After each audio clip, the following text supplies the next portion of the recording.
What do I need to be good at to be great at something? Hello, everyone. You are listening to She Leads with Carly, and in this show, we talk to the absolute best, brightest, and yes, badass leaders. Tap into where your natural curiosity takes you. Just making sure you're not your own roadblock. Even if you do fall, you're going to fall and you're going to learn. Together, let's build a DNA of what it takes to rise to the top and truly make an impact.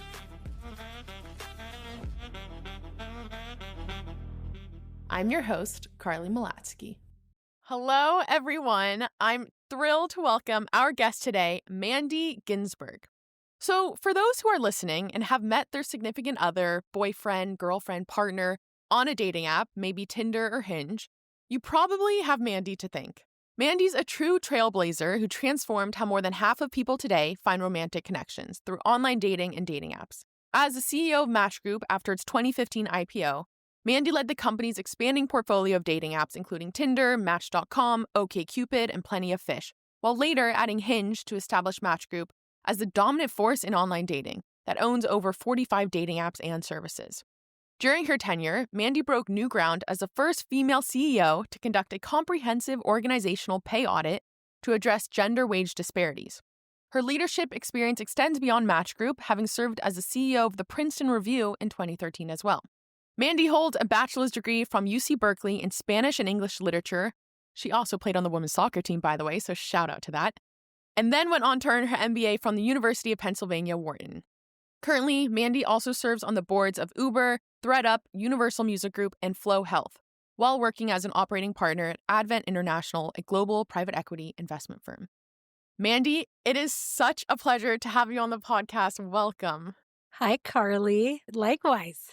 We've been talking about this for a while, so I'm glad we're finally making it happen. Exactly. It's been in the works. I'm so happy it's happening.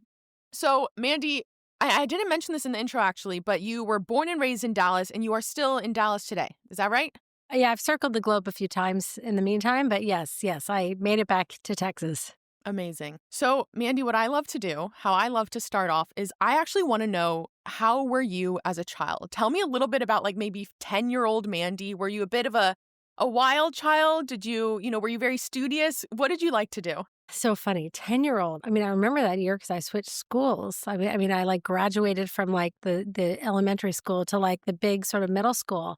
I know I wore my hair in pigtails like this every single chance I got. And I was an athlete and I was super competitive. And I do think that at the time, maybe like 4th, 5th grade, I was the fastest runner in the grade across boys and girls. So you can see and I think as I got older, I didn't really love rules. I still don't really love rules. And so as I got a little bit older, I certainly was known for optimize. I worked hard, but I like to optimize for fun. Amazing. It also, it even reminds me of me, like super competitive, fastest one in the grade, which was very important. And when did you actually start playing soccer? Because obviously you played in college as well. Oh gosh. I mean, I can't even remember. Like I was toddlerish, like 4, 5, 6, something like that. So from my research, I've learned that you went to an all-girls school and you've been surrounded by powerful women in your life, especially growing up. You're one of 3 girls. Your mom obviously had an incredible influence on you. Tell me a little bit about that. How much of an impact did that kind of have into who you became? I grew up I have the greatest dad in the world. I mean, he's still alive and he's amazing. And he thought his daughters could have been president or Miss America. He's sort of beloved by everyone. He's a big guy. And so anytime I go anywhere with him, everyone wants to give him a big hug. So needless to say, he was not the disciplinarian, but my mother was. So I grew up in a house with all girls with, the mom being the disciplinarian. We were definitely more afraid of her than ever my dad. And then, grew up playing soccer. And then I went to an all-girls school from the age of 5th grade. So right at that age 10 that we started off the podcast. And because I went to school with all girls, like the president of the class, every person who had a leadership position in the school was a girl. And so I kind of felt when I watched that Barbie movie, I was like, oh my God, this was my life, because I lived in Barbie land for so long. And then when I got out into the real world, I was like, wait, are you kidding me? Like men actually have influence and power. And so I was actually kind of shocked, especially sort of in the tech world where, I mean, everyone growing up and around me in my life had been women and women leaders. And it was surprising to see that not everyone around me as I grew up and started my career was that way. That's amazing. And you even mentioned, speaking of your father, he was very entrepreneurial. Is that right? So like you almost got that little like risk appetite from him. Would you say you had a high risk appetite? Or? I don't think I mentioned this to you when we first met, but my grandfather, who was such a serial entrepreneur, I mean, it was crazy. He created so many businesses. He didn't like running them, but he created them and ran them for a couple of years. And then they kind of like he'd go on to the next thing. But when I got my first kind of job and paycheck, he was so mad at me. He didn't talk to me for a month. And he said to me, which is so funny, I was like, Papa, what are you talking about? Most grandparents would love the fact that their kid has a job and could pay like their expenses and their life. And he said, you can always make more money working for yourself than anyone else. And he was mad at me. He said, you sort of sold out. Like, go create your own thing. What are you doing working for some paycheck? That's very unique because I feel like you said, everyone, if anything, you hope your kid, has job security, you have a job, like all of that. Whereas it was the complete opposite. He was just like, why are you working for someone else? That's crazy. I think he was a Jewish immigrant. He was entrepreneurial. I mean, no one was going to hire him when he came to this country. And so I think that was part of the DNA. And same thing, I mean, my dad said no one ever hire him. So that's why he always had to work for himself. But I think it was a kind of in the mentality of that generation, especially that generation of immigrants. Wow. Okay.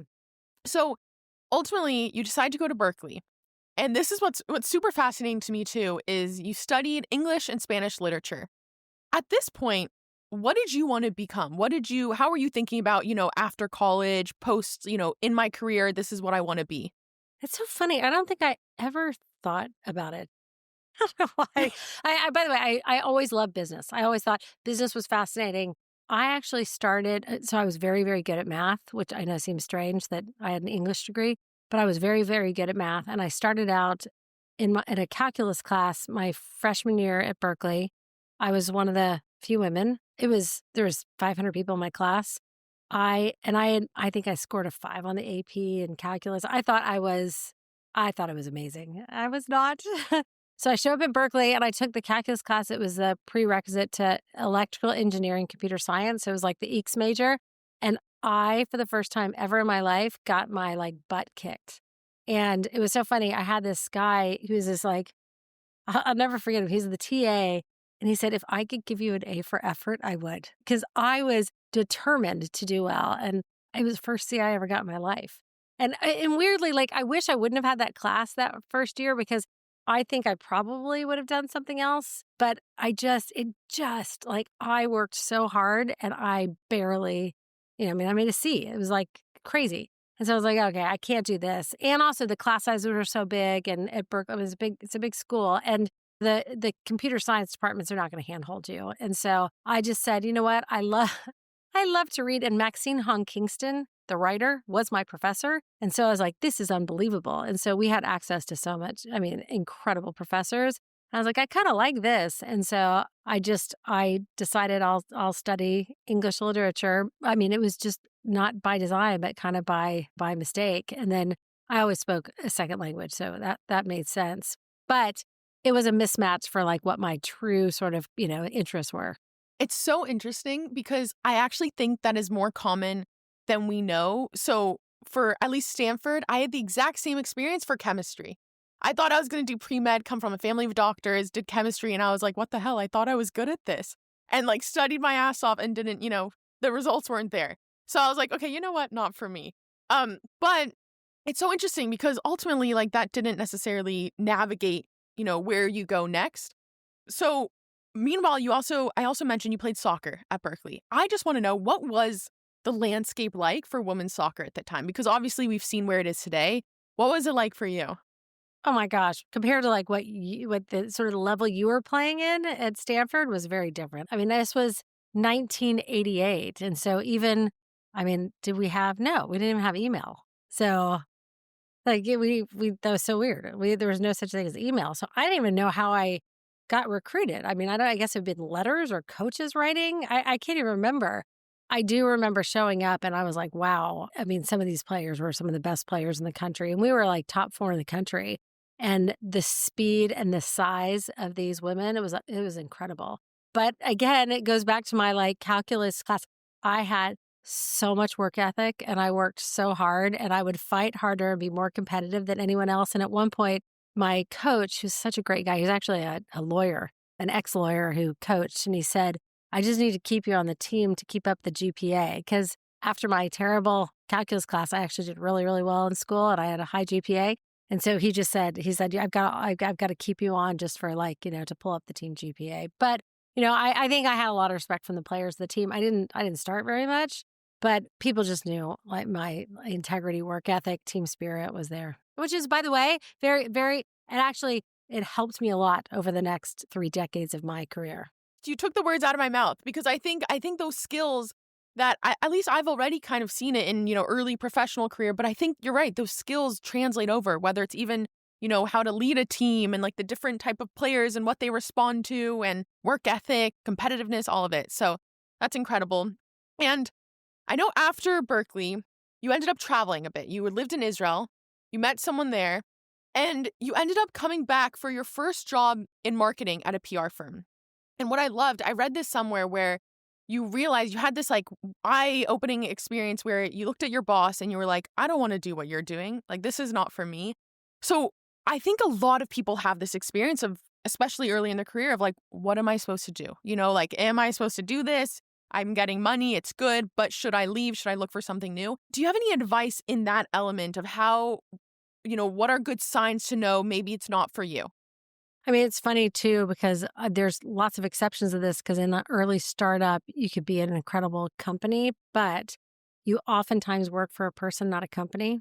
So pick your boss well, because you can learn so much and gain so much by working for someone who's incredible. It may be an okay company, and vice versa. If you work for someone terrible at a phenomenal company, also can be not such a great journey. I will say it was so funny. So I worked at Edelman Public Relations. I think it's still the biggest independent public relations agency and marketing agency. I learned a lot. I was good at the client service. I was good at writer. I was pretty good. Like, I was scrappy, but I was running a division of the business. So I actually ran the P&L pretty early in my career because we needed to get business in. We needed to make sure we kept the business that we had working. We needed to grow the business. So I was sort of always in that mentality of like, kind of like running a P&L in some ways at a sort of a smaller scale, because I was inside of a marketing firm.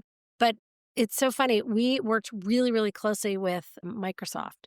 So at the time, Microsoft is so early. It's always, I giggle when I talk about this because, first of all, no one your age knows anything I'm talking about. But MSN had just acquired Hotmail, if you can believe. So that was a big deal. And I remember discussions about debating changing the name Hotmail. And the portals, MSN portal, was a huge distribution engine, and there's so much traffic at the time. And so we were working with MSN as part of the agency. And I remember when we'd have these big meetings, Steve Ballmer ran MSM at the time. So there's these big meetings with Steve Ballmer, and there's a huge conference room, and people would talk about like, what did we learn? What didn't go well? What went well? And as we were talking about everything from like pricing to, pricing/revenue generation to product and technology and and resourcing and roadmap, I realized I had a very small sliver of the pie, and I actually liked understanding the bigger picture. And so that was the context where I was like, I don't really want to be my boss's boss. I don't want to run an agency. What I really want to do is get more into kind of more general management. That's what I thought was much more compelling, was like, how do you think about all the levers of a business? So was it very natural for you of just being a leader and leading teams and managing teams? Or was there some type of learning curve that you had to actually go through? I mean, I was never the best soccer player. So, I mean, I'm not even sure I was like the smartest person in the room. I do think that people who I worked with knew that I had their back, and people liked working with me because I wanted people to succeed. Like, I was pretty motivated by teams succeeding together. I mean, that doesn't always happen in teams where you don't know where you stand with your boss. You don't know if you're going to have opportunity. I don't think that people who worked with me or for me ever felt that. So you're very transparent. I was transparent and people knew that I wanted to win collectively. Like I wanted people to be successful because I also knew that they'd do the best work if they felt supported. And what elements of marketing, why were you gravitated towards marketing in the early career? And then we'll get into business school and whatnot, but even you continued at I2 in marketing as well. So what kind of gravitated you towards that? I mean, I2 was such an anomaly because it was more B2B, but I always loved consumer behavior. Like what's the psychology that gets someone to make decisions? What pixel do you put in front of someone that's going to get them to click?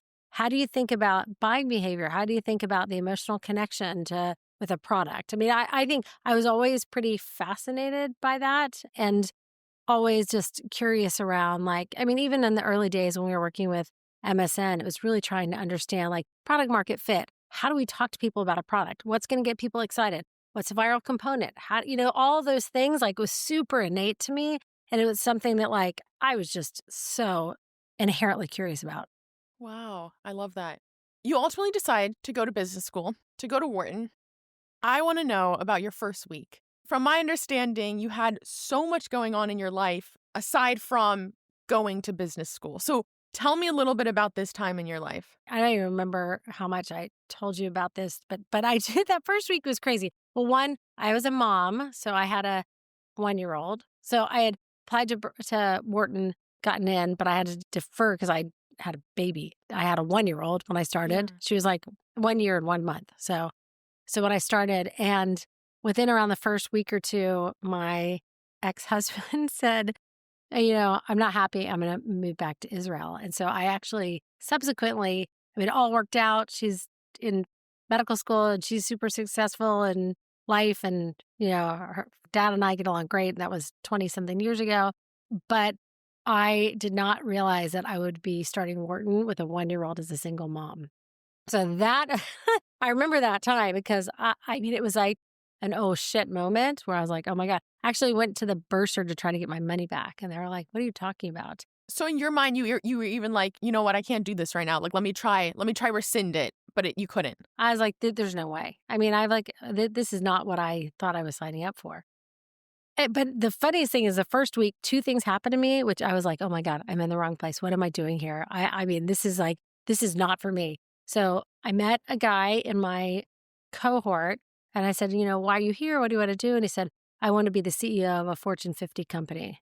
And I'm like, what the hell are you talking about? I mean, first of all, I was like, I understand if you're I was super excited about being an entrepreneur and I want to start this, or I'm really passionate about, I don't know, oil and gas or something, but or I'm really interested in banking and transaction, but I want to be a CEO of a Fortune 50 company. I was like, okay, I actually should go back and look up and see what he did in his career. But I thought that was goofy. And I was like, if that is the way people think and act, this is not for me.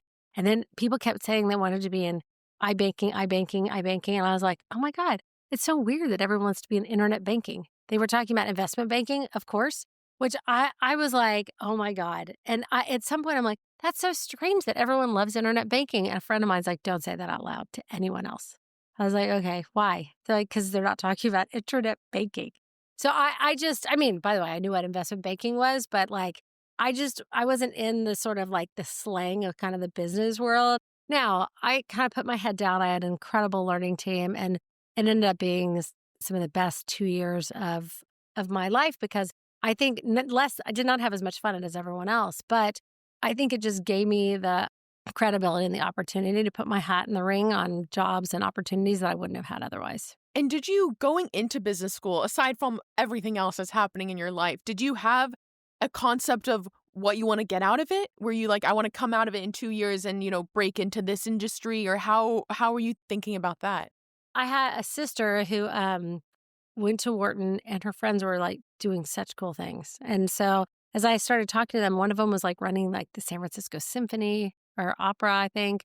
Another one was working at a startup. I mean, their lives and their stories and what they were doing was so fascinating. And I thought, my God, I mean, if they can go on and by the way, they were all changing career paths. So they had been consultants or they had, worked in South America. And then, this was really their opportunity to kind of shift and choose a different path.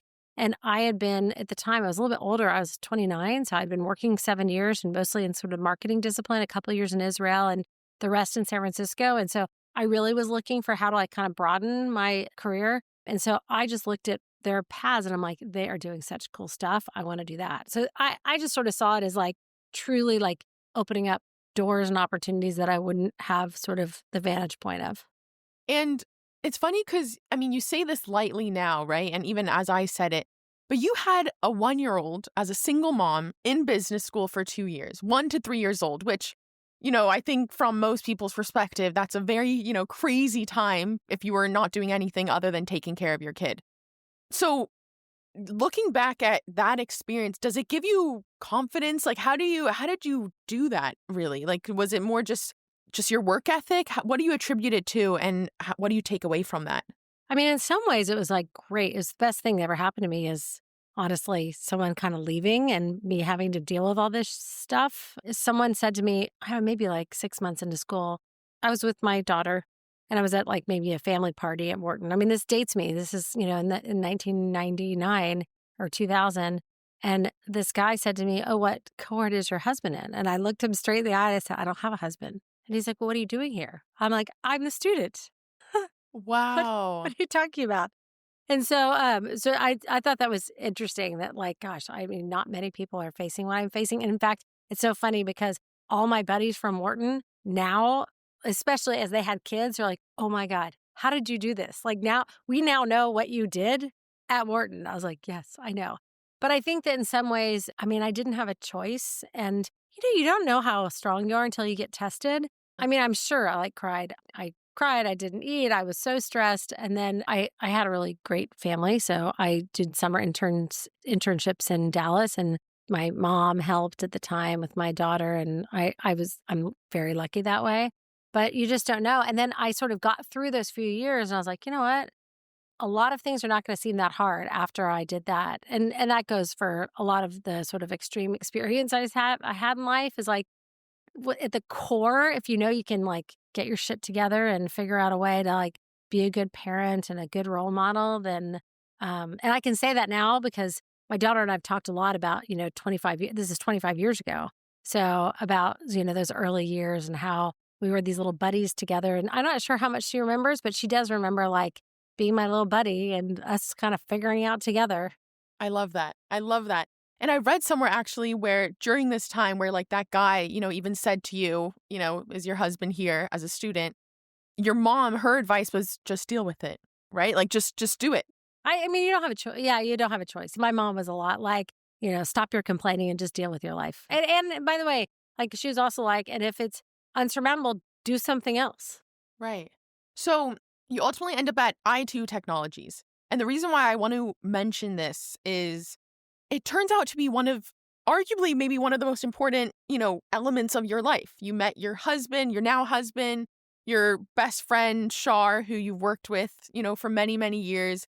Tell me about this time. What made it so special? And did you know it was special at the time? Well, this was 2001 when there were literally no jobs in the market. I think I had $104,000 worth of debt, which is a ton of money now. 25 years ago, I mean, it was a ton of money.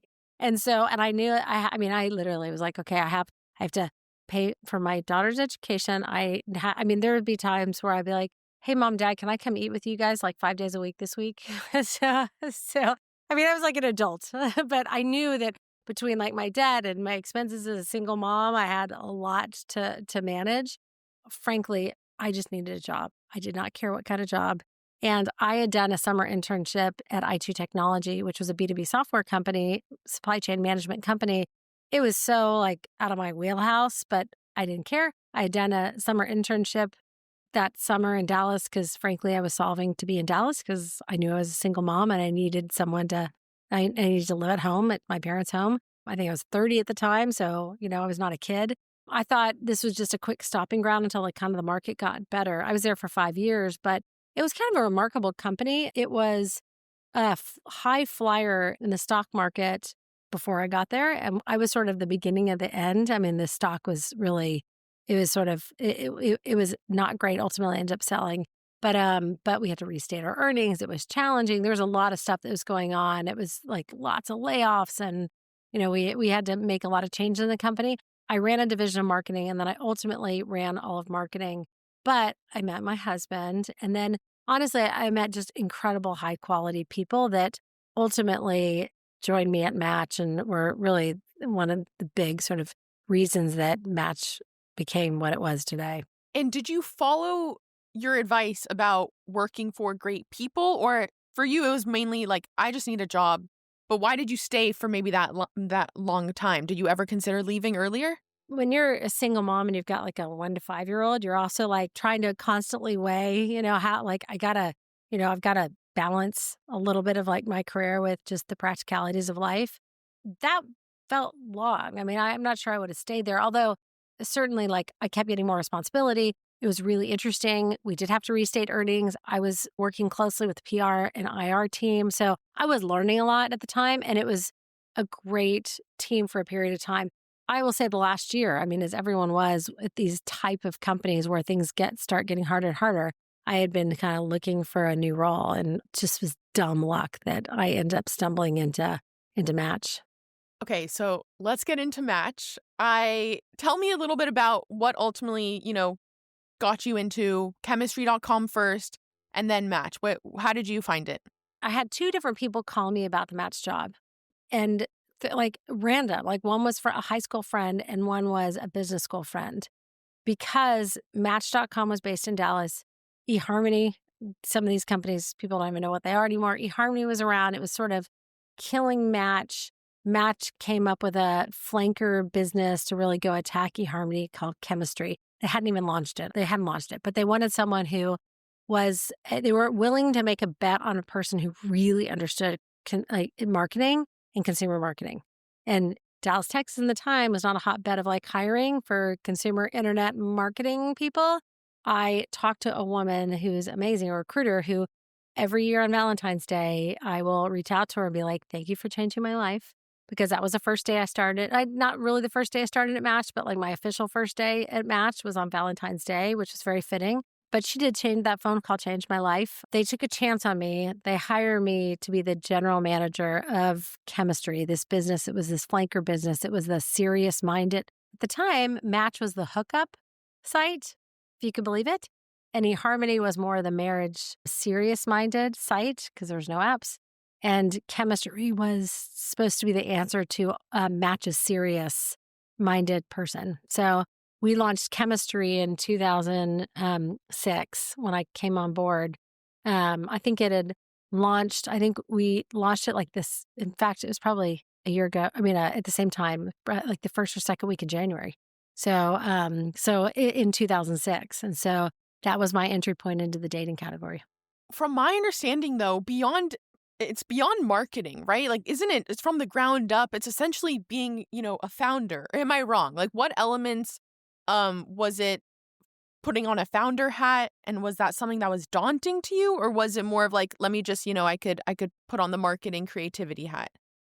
I didn't know what I didn't know. I mean, it's actually kind of amazing that they made a bet on me. So I actually don't even know why they did, because I really did have like kind of the marketing piece, but I didn't understand product and technology. I didn't understand operations and customer care and a million of the things that like we had to deal with.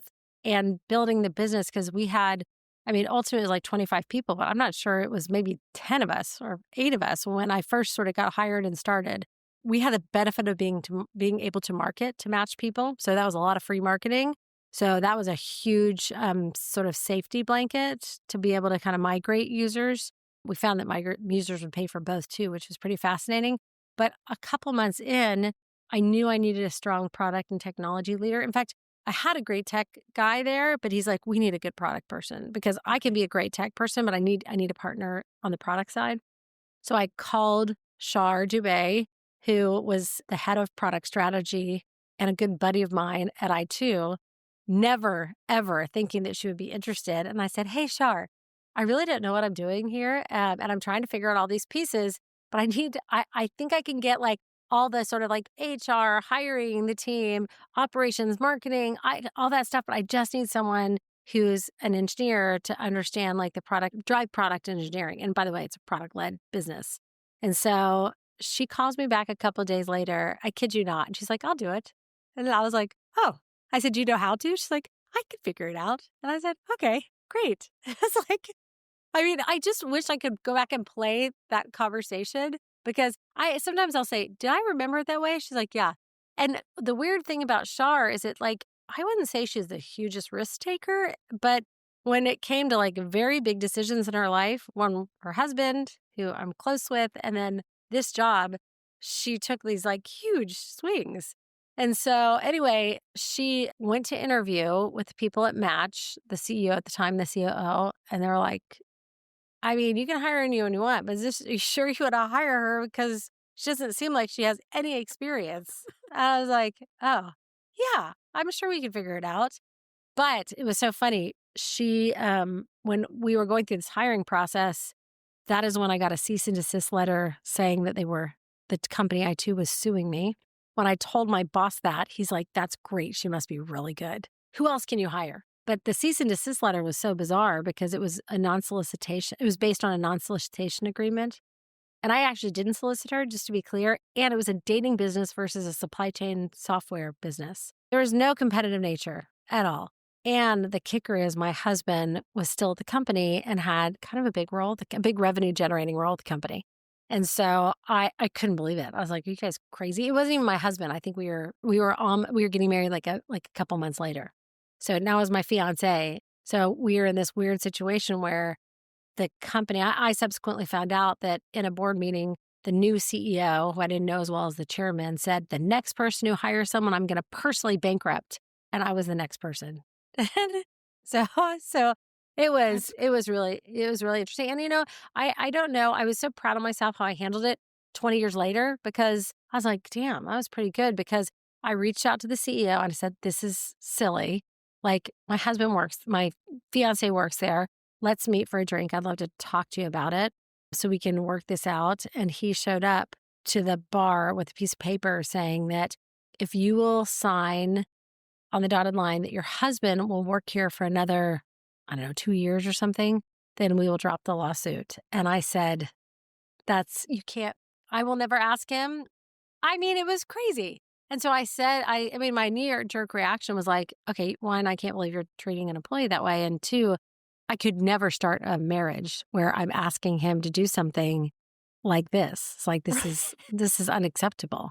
And so I said, we'll think about it, but I just don't know how this is going to work out. And he quit the next day. Yeah, it was fine. I mean, it all worked out fine. Yeah. And then you probably you can get, anyone from I2 then. I think 366 days later, I hired a lot more people from I2. Amazing. Because I did sign an agreement that I would not hire anyone for a year. It's funny, by the way, because you described Shar as, she took this risk not knowing whether she can actually do it. And you even asked that question. And it's funny because you did a very similar thing. You didn't, there were a lot of elements that you didn't know, but you're like, yeah, I can do it. I'll figure it out. And so it seems like you guys actually have that same mentality, if you will, of like, we will figure it out. It's okay. I mean, also don't forget we were young. We had no money. We had nothing to lose.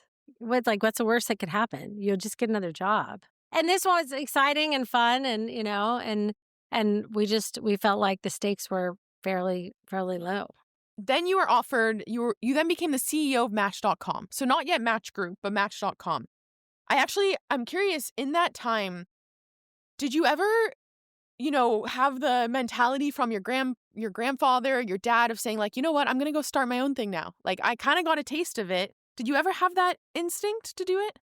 I mean, the weird thing is, well, one, we were part of Interactive Corp and IAC had a strong like kind of ownership culture where the management team would kind of own the business. So X% of the business, whatever it would be, like 20% of the business would be owned by the executives in the business. And so it was a great incentive structure that they created for these sort of operating businesses. So in some ways, like that was sort of the DNA of IAC. And so though I didn't go off and run something, I felt like this was my baby. There's a lot on, there's a lot of upside. There's a lot riding on this. And so I think they really tried to incent and think about motivating entrepreneurs. So I think it solved some of that. But I, frankly, I don't know what I would have done with my knowledge now, going back 20, 30 years, would I have done something different? The startup thing was fun. I actually loved even more taking a $200 million business and scaling it. That was great. I mean, that was really, really fun and hard, but really, So really fun. you got a taste of like what stage gives you the most energy, the most excitement. And we could just unlock so much opportunity, and winning is always fun. I mean, Chemistry was a $25 million business and 25 people. Match was a $200 million business with 250 people, and it had not been growing for 18 months. You know, when we started to figure out pretty quickly the unlocks to be able to sort of figure out how to drive growth, that was fun. And ultimately what happened, which is even crazier, is that, so this is now 2008. I know this because of when my children were born. So I started in 2006, 2008, my daughter was born. I was on maternity leave. Shar was being borrowed while I was on maternity leave to go help Match and figure out what the problem was. And Shar's like, we don't have a product problem. We've got a leadership problem. So she told my boss at the time, you need to go get Mandy to run Match. And so, because she's like, we can manage product and tech, but we've got a fundamental, like, we got an overarching leadership challenge in terms of like everything from hiring to motivation to holding accountability to like putting like all the stuff that you sort of see. And it's funny, I just talked to this guy today, so now I feel bad, but I need to tell him this story. That's okay, he can hear it. But he was British, and he was very funny and very self-deprecating in that British way. And he's like, how's the baby? This is like 3 weeks after the baby was born, maybe 2. I mean, it was a little baby. And he's like, I just wanted to come over and check on you and see the baby. I was like, you do? I was like, okay. And he had kids, so it's not like he was like a warm, fuzzy baby kind of guy. And so he like showed up to my house, which is also kind of weird now if I think about it, with like this little baby. And he's like, yeah, baby's cute. We'd like for you to come back and run Match. Would you like to do that? Can you start in like a week? And it was hilarious.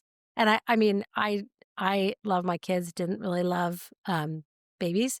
And so I was like, yes, get me out of this place, which I have to give them a lot of credit because I was on maternity leave when they asked me to run this $250 million business. And I mean, my reaction was not like, yes, get me out of here. It was like, are you sure? I mean, that's a big business. There's 250 people. Like, are you sure I can do it? Which is silly because I probably shouldn't have said that, but I really did not think I could. Yeah. That was a big leap. And I didn't have a ton of time between like getting up to speed and being a GM. I mean, it's just a 2-year period. So we went from like 0 revenue to 25 million. And then all of a sudden I jumped from 25 million to 250, which felt huge at the time. Wow. That's a crazy story, by the way, of just like coming to your home, asking you to be the CEO of Match.com. So from the outside, it seems you have this confidence, right? And like you now, looking back, it's probably even easier. But did you ever actually have, the so-called imposter syndrome where you're like, why I can't do this? Like this, how do I do this? And should I not do this? How did you deal with that if it came up? I know I always hear the imposter syndrome. It's not like I think I kind of knew my weaknesses and I knew I couldn't change them. And so I was always nervous I would fail. But I kind of was always, now the difference is, don't forget, I still didn't have any money. And I know that sounds silly, but like, when you like, don't own your house, you don't like, and so there's not so much writing on it. And I think I was like, what's the worst that can happen to me? I'll get another job. What's the worst that can happen? And so I had this little bit of like, I did have insecurity for sure. And I mean, a lot of us do. Some of us hide it better than others. I mean, there's some that maybe don't have insecurity, but not everyone's perfect at everything. But I just think that I just kind of kept going like, I mean, really, how big really of a risk it is. And also like, I think when you have this mentality with like the 2 generations above you as immigrants are like, we left everything. We started from scratch. Like, what are you people whining about? And I think in my back of my head, I'm like, I mean, it's not that hard. Like, I'll just get another job. I mean, I can always make money doing something. So, but that I did have confidence in. I'm like, I can always figure out something to make money. And Mandy, at this time too, your mother passed away from cancer. Is that right? Around this same time? She died in 2004. So she died, I was still at I2. And so she died, really before any of the dating space happened. So yeah, she didn't get to see any of it, sadly, because she would have been shocked and surprised and I'm sure proud. Very proud. I have no doubt. A Jewish mother, matchmaking the whole world. but mostly surprised and shocked because she was just, I mean, she was so different than me, and she did not, she just thought like you're a handful to manage is like as a parent, mostly because I didn't like rules. Actually, it was not so much her rules. I just didn't like any rules. And that for someone who's very rules based, like my mother, she's just like, I mean, she just Yeah. couldn't imagine how you could wake up and not make your bed. I'm like, but why would I make it? I'm going to get back into it. So these are like the I constant get it. battles. Totally. So, okay, I want to get to Match Group, but you, like I said, you had a stint as a CEO of the Princeton Review. So what made you decide to leave Match.com, join the Princeton Review, and what was challenging about that time, kind of going from one industry to now ed tech and education? Well, it's a little bit misleading because we were all part of the same company. So actually, I wasn't changing my boss. Got it. Okay. I think at the time, I had spent now, I think at that point, maybe 7 years in the dating space, which felt like a long time. And I was like, oh, okay. Spent a lot of time at Match. We had a lot of things changing in the company. I sort of said, you know what? And again, IC and Match was highly acquisitive. And we started looking at, is there ways that we can take all the learnings that we've gained? Because the Match story was actually pretty interesting because we were able to turn around the business in a pretty short order. It was like that 18 months of decline before I started, turn around the business. And because it was doing so well based on cracking marketing, cracking product market fit, because we changed the product quite a bit at that time, and the growth rates were there's real momentum in the business, it gave us the ability to start doing M&A. So we bought a business in Europe. We bought OKCupid at the time, was like a really huge bet because it was a very different type of business model at the time. We bought Plenty of Fish. So there, like we gained a ton of momentum with all these sort of best practices and then leveraging those best practices across all these other businesses. So at the time, there was a thesis that like, okay, if we've done it in dating and we'll continue to sort of drive growth in dating, can we do it in other categories? And we looked at a company called Tutor.com. Tutor.com was a marketplace of tutors, which is on-demand marketplace, kind of like a Uber for tutors. And Shar and I at the time, I think my daughter was maybe like a sophomore or junior, and my older one was sophomore or junior in high school. Shar's always been really fascinated by education. We're like, let's jump into the sort of the M&A discussions and see if we think that we thought we were burning out a little bit on the dating space. We didn't realize we were going to jump back in after a couple of years. And so I still had the same boss. I still had the same FP&A. I still had the same, it was more around like Princeton Review was going to be our test kind of industry of like, can we take all these practices into different industries and could education be one of them? So Shar and I left along with our CTO, who's amazing. And we bought Tutor.com. We bought Princeton Review. And then we bought a little college counseling businesses. And we thought if we can help people improve their grades, do great in test scores, and then ultimately help them get into college, we could actually really help that path to college in a much more affordable way than people are doing today. So that was a thesis. And overall, when you look at new opportunities that can come up, I'll take away, what's going on in life and whatnot.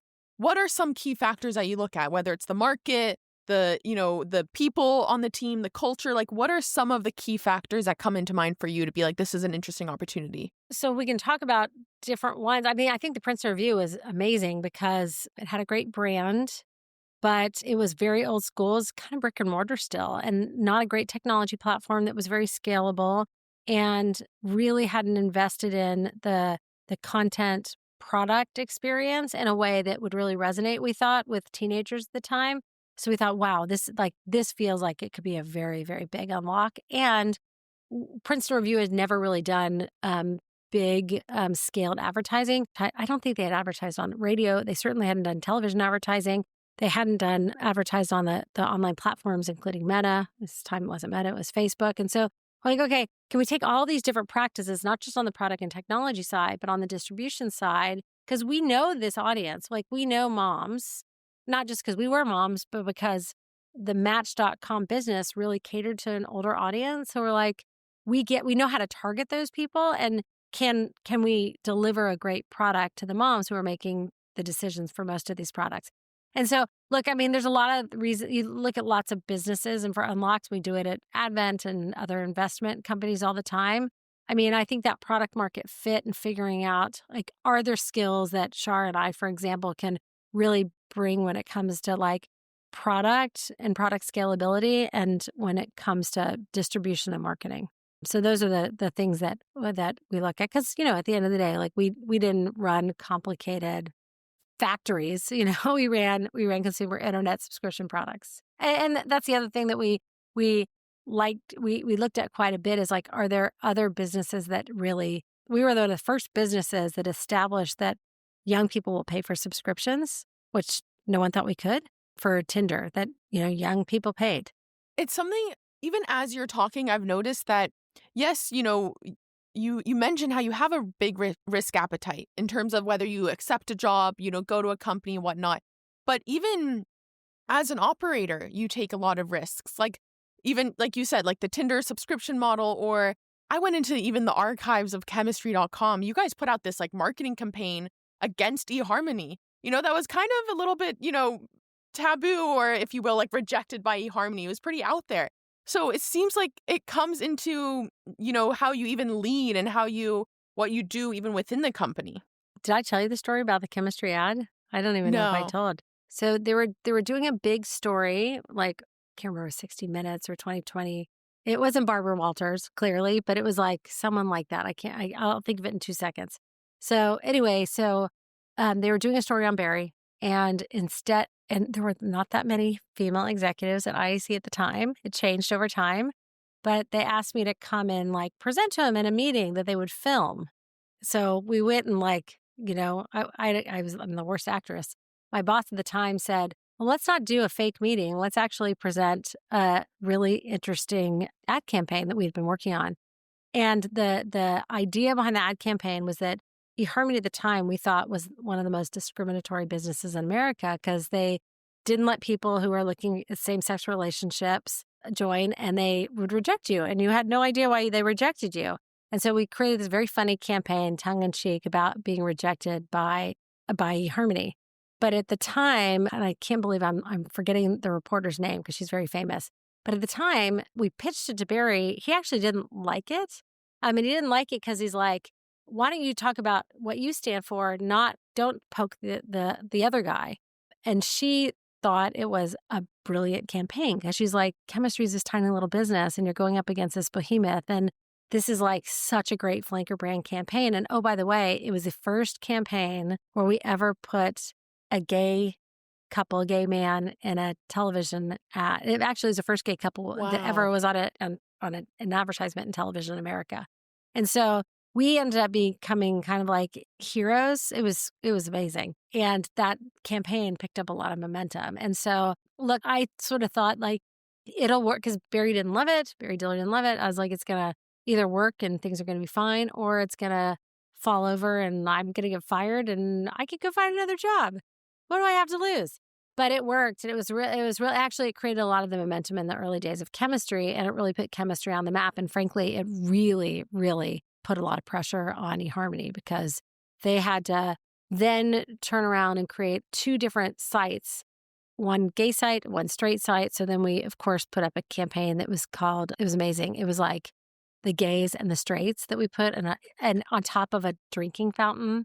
So I was like, God, you guys are just giving us too much ammunition. So it was very smart at the time. And so I think that sort of confidence gave us the ability to take some risks and get a better sense of like, what people were looking for in marketing. That was probably, OKCupid had a lot of very controversial moments in their ad campaign, but that one was fun because we really could go after eHarmony. We felt like we were on the right side of like business history on that one. Right. Yeah. Like values wise, it was right.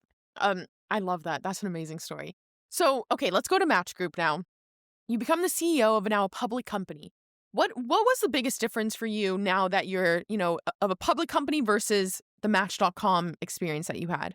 So before I became CEO of Match Group, I was the head of all the North America businesses. So I was running portfolio. It was a big portfolio. It didn't include Tinder. I was starting to not just be the CEO of one business, but like be the CEO of CEOs, which, by the way, is very, very different, because I'm such a roll up my hand kind of person and a roll up my sleeves kind of person. And to then manage CEOs that are doing that. It's just a different. You're just it's a different beast. I actually miss the rolling up your sleeves. What was the hardest element about that? Like leading CEOs rather than being able to, get dirty and work on things? A big challenge was really on resource and asset allocation and financial investment. So think about it, like everyone wanted marketing investment or product investment, engineering investment. And so we had to make sure that we were making the right sort of like ROI on, like, do we spend, if we had $10 million to spend right now, do we spend it in Japan or on Tinder, or do we just spend it in the US or on Hinge or on OKCupid? And so it's like having your kids like fighting for all the resources. Like, mom, why do you let your sister, my sister, you gave her this and you didn't give me that. And it was like we had to make sure that we had real business rationale. I mean, the benefit, even though that, we had all these different CEOs, it was all one public company. And so we're all hopefully, stroking the boat or rowing the boat in the same direction. But that part was hard because you want to motivate and engage people, but don't forget we were competitive brands. And so that's where it would have been very different if one was an industrial company and one was a dating company and one was an education company. That was not the case. And so people really were, the CEOs were competing against each other and being forced to collaborate on some level as well. The way you mention it now, it's actually such an interesting dynamic that you had to work with, because you're right, like they are competitive. Like were you able to build a culture, like a camaraderie, or was that not even a possibility in terms of culture?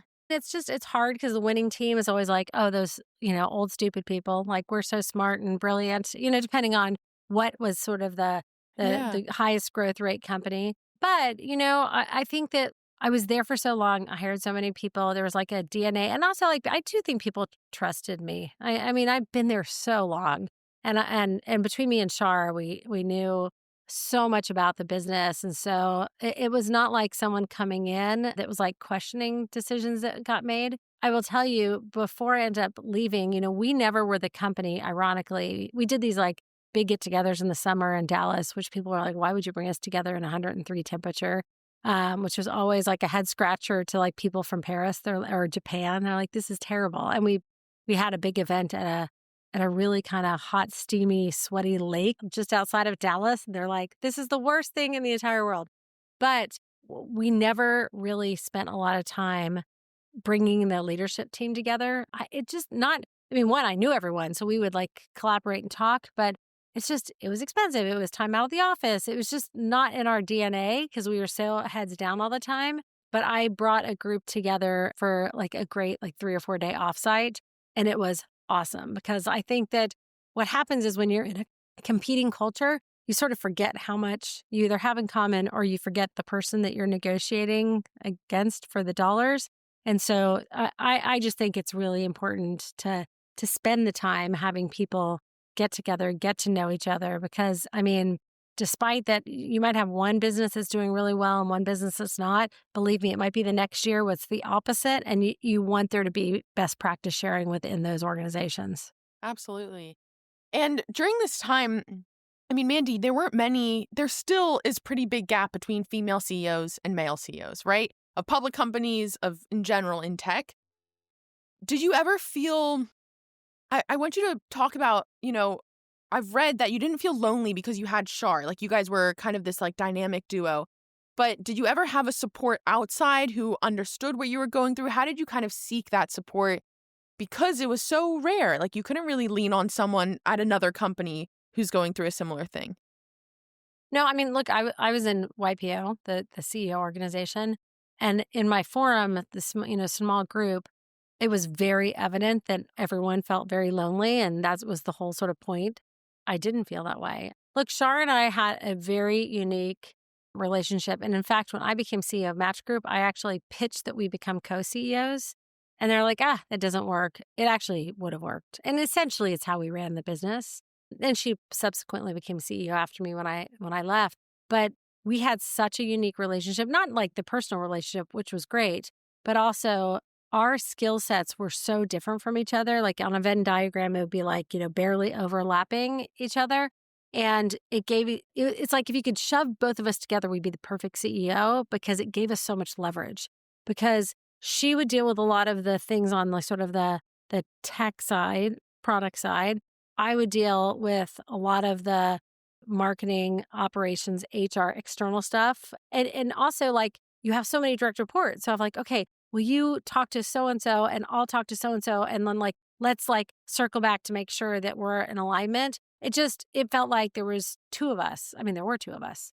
And so it was really remarkable. But I think more than that, like one, it's not that the team saw just one woman who was a mom who was running a business, but they saw two of us. And that brought like a level of, I think, I don't know, it exponentially, I think, impacted the organization on how we approached management, our personal lives.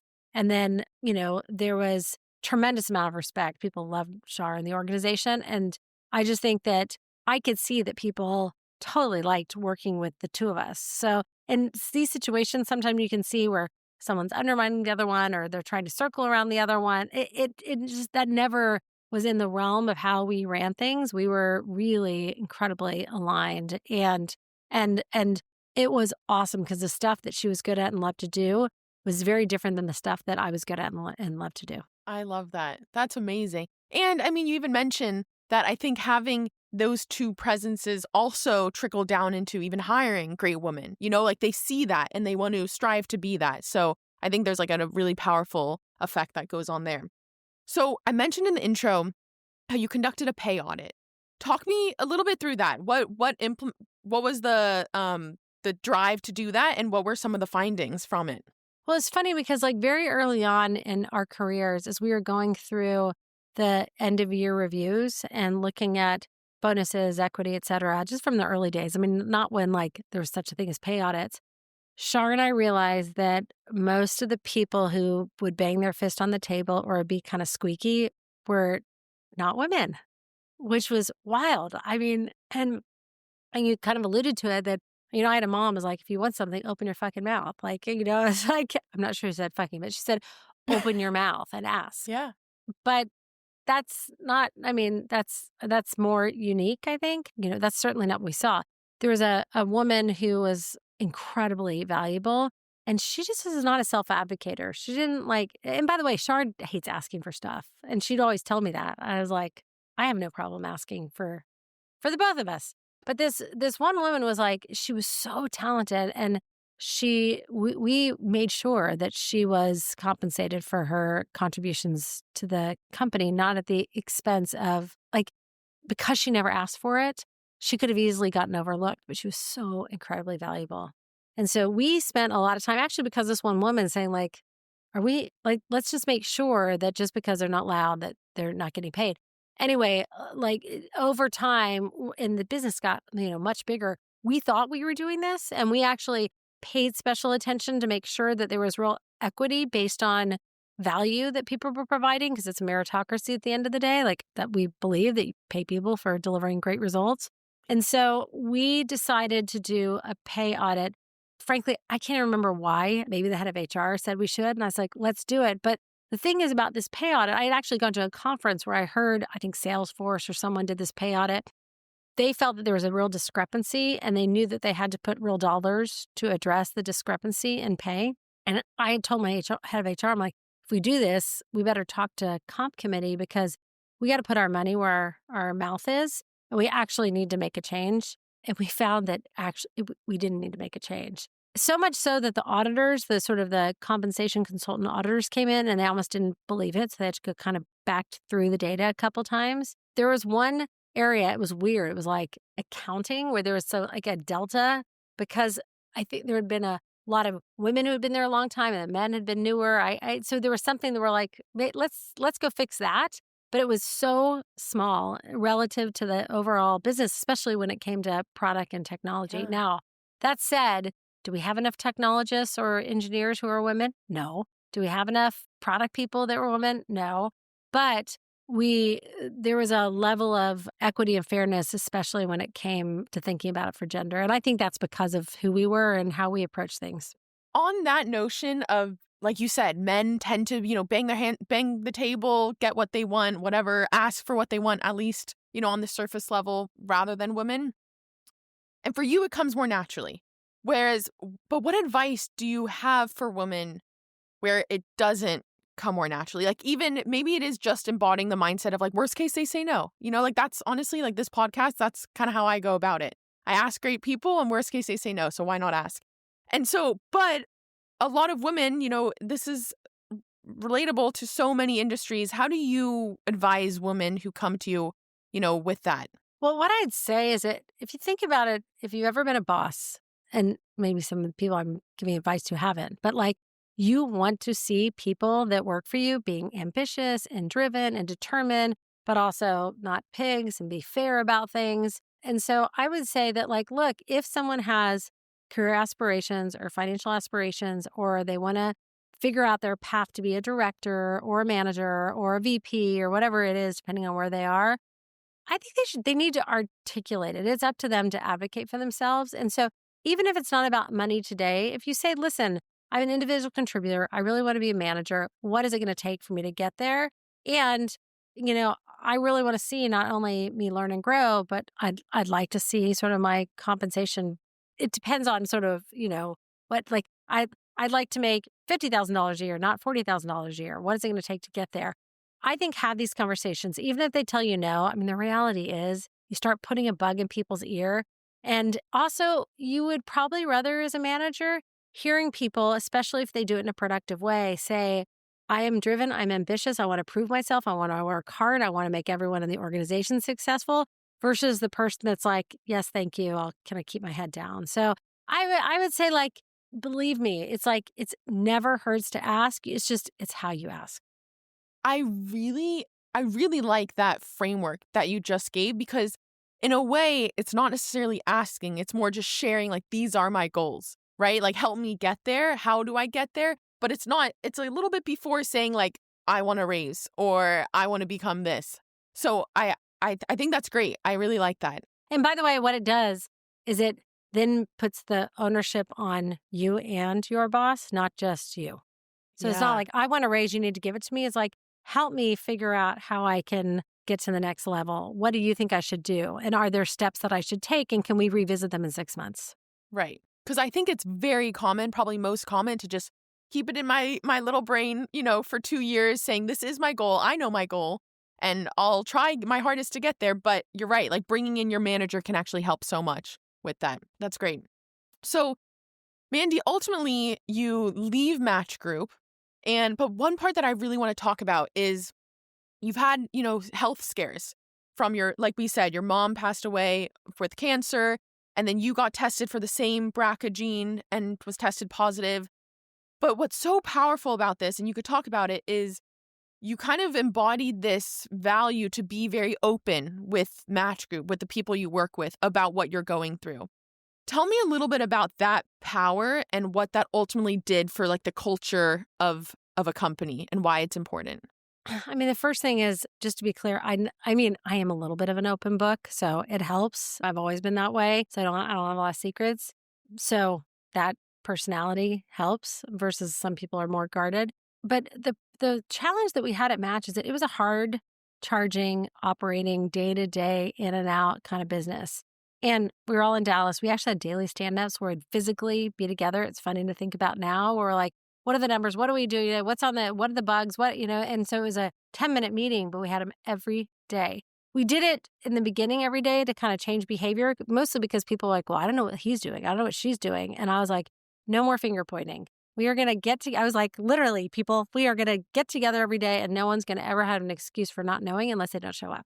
So anyway, so we had that sort of culture. And then going back to kind of the health scare. So my mom, my aunt, my grandmother, my great aunt all died of, well, we're not sure if some of the generation, but ovarian cancer or reproductive health sort of related cancers connected to the BRCA gene, which creates a very high propensity for breast cancer, like 90%, and a high propensity for ovarian cancer. And so because no one in my family lived past 61-ish, it was very much, present. And when I was at Match, I actually found out that I was BRCA positive And I give a lot of credit to my boss at the time, who had a very good friend, female friend who was fighting cancer. And he kind of said to me, well, you're no good to me, Dad. You need to figure this stuff out, which was his sort of way of saying actually go take care of yourself. We'll be fine. It doesn't matter. We'll cover for you. Don't be worried about taking care of this. It's really important because you do not want to get cancer. I felt like I had to tell people because I was disappearing for a few weeks. And then I had to tell people that I didn't have cancer because it's weird to be I'm going to go and have a mastectomy. And people are oh my God, she's dying. I was no, I'm actually not dying. This is preventive.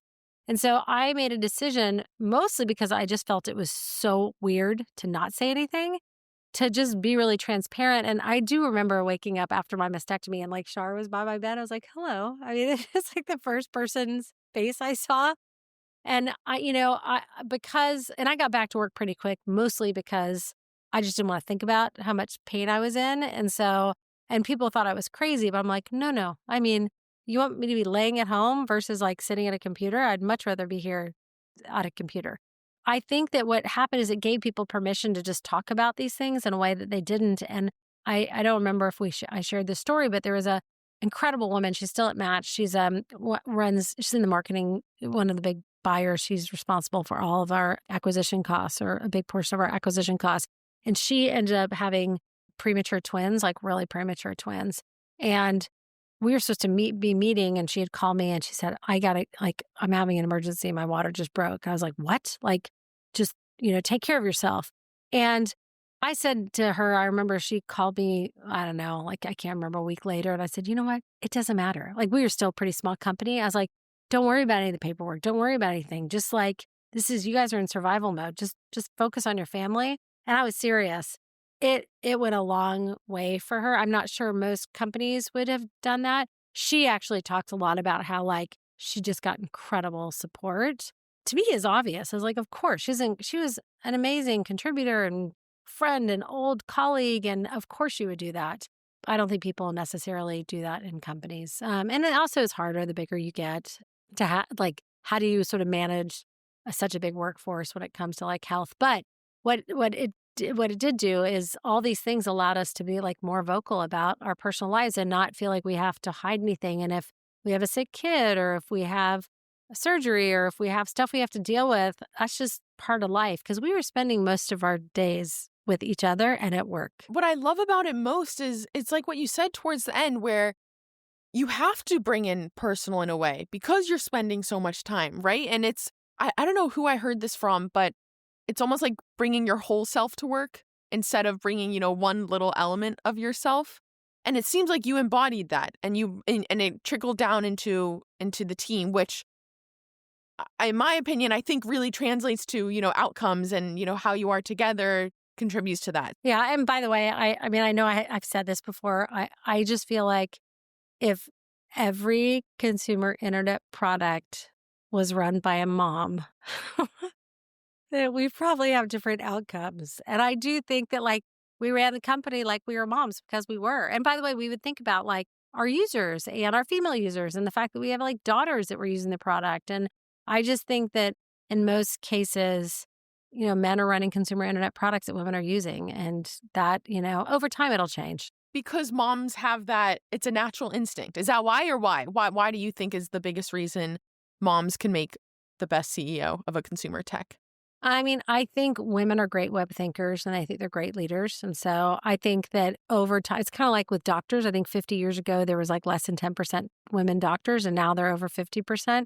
I think it's just a matter of time and opportunity. I mean, we see sort of the numbers of women going, going to university versus men. I mean, over time, we will take over over time. I mean, but no, I'm a big fan of men. I shouldn't say that. But I do think that, we internalize. I mean, I worried a lot about the women on the platform, and I worried, and I think it's because I think about it I'm a mom. Are we really doing the right thing for our customers? Are we really doing the right thing for, our employees? And so part of that is that, I mean, frankly, probably maternal instincts kick in. Yeah, absolutely. Okay, Mandy, I could talk to you for hours, but I'm going to ask you questions that I typically end off each episode with. So first, what's a craft that you're spending a lifetime honing? That's a good question. Can I tell you, like, I love being an athlete so much.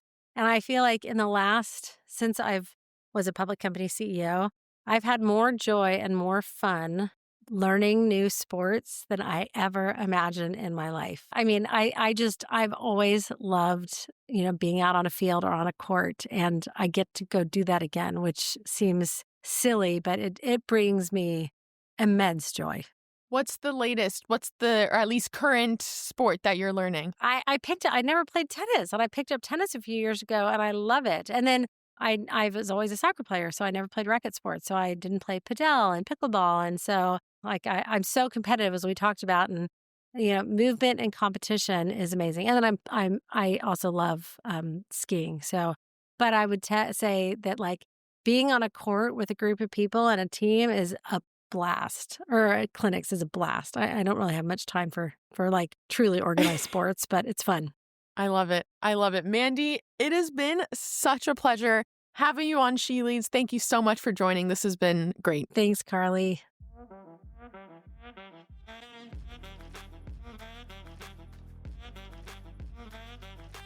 Thank you so much for listening to the show this week. If you enjoyed, please spread the word. Tell someone about She Leads or post about it on social media and tag us. If you want to contact us, feel free to send over a message through the She Leads Instagram page at sheleads.show. If you want to follow us on Twitter, our account is @SheLeadsShow, and mine is @CarlyMalatsky. Thanks again.